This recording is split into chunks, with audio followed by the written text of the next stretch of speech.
Another industrial revolution is upon us. Shenzhen was a fishing village in 1980. Today, it ships more electronics than the entire United States. You can go from CAD file to injection-molded prototype in 48 hours there. In America, that takes 6 weeks and 4 vendors. That is not because Chinese engineers are smarter.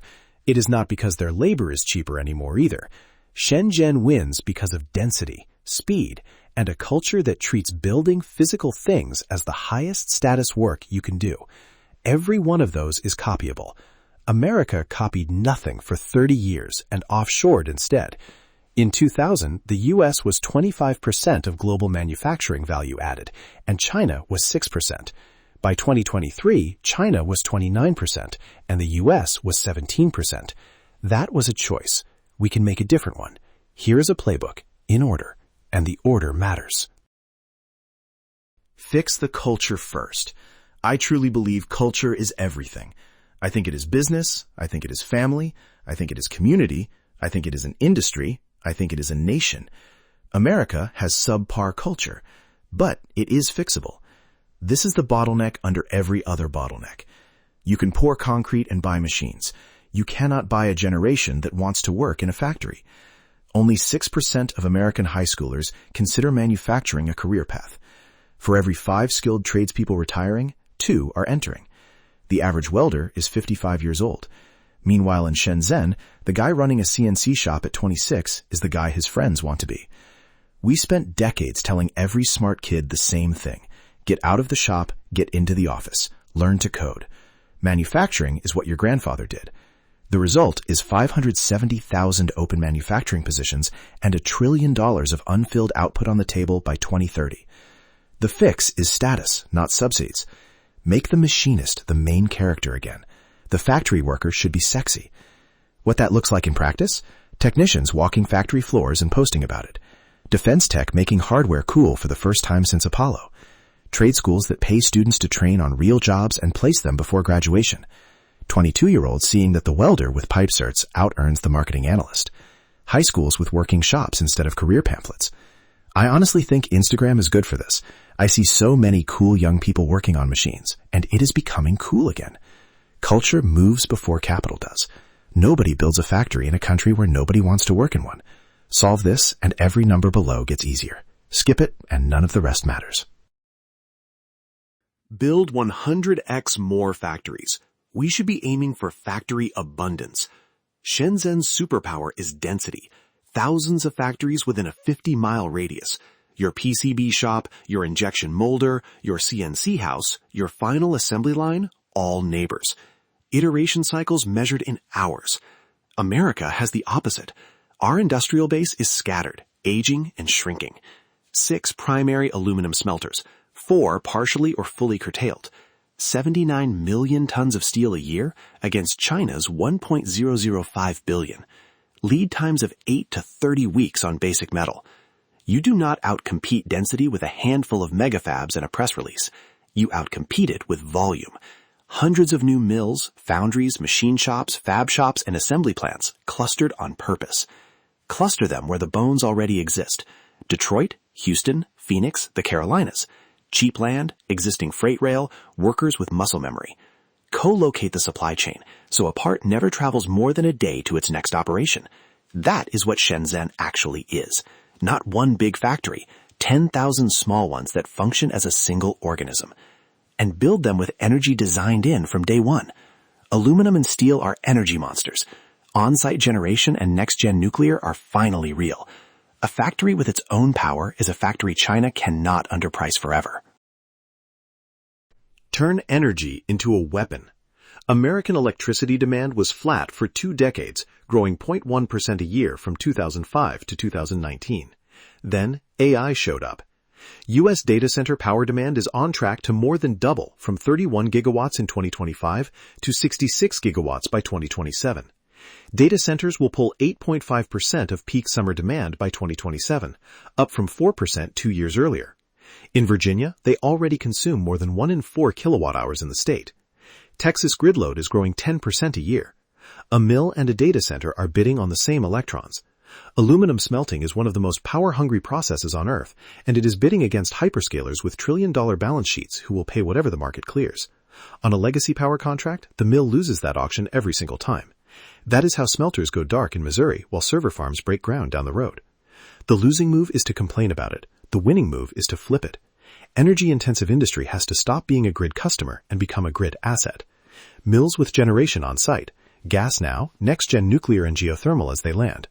Mills as flexible load.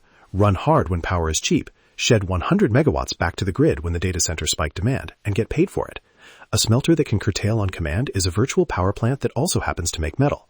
Co-locate mills and data centers around shared generation and shared interconnection, because the queue for a new grid hookup is now measured in years, and a queue slot is worth more than the land under it. And the surge itself is the tailwind. AI is forcing America to build generation at a pace not seen in 2 generations. Every gigawatt built for compute is grid muscle heavy industry can lean on for the next 40 years. Cheapest firm power on Earth wins heavy industry, full stop. The data center boom is dragging us toward it whether Washington plans for it or not. Build the mills next to it. Anything you need, here. I want to be able to need 8 parts from 8 different manufacturing processes and get them all on U.S. soil. Shenzhen's real product is not cheap labor, it is proximity. Need a gearbox, a coating, a mold, a custom bracket at 4 p.m.? Someone within an hour makes it, and it is on your dock by morning. That is the entire 48-hour iteration loop.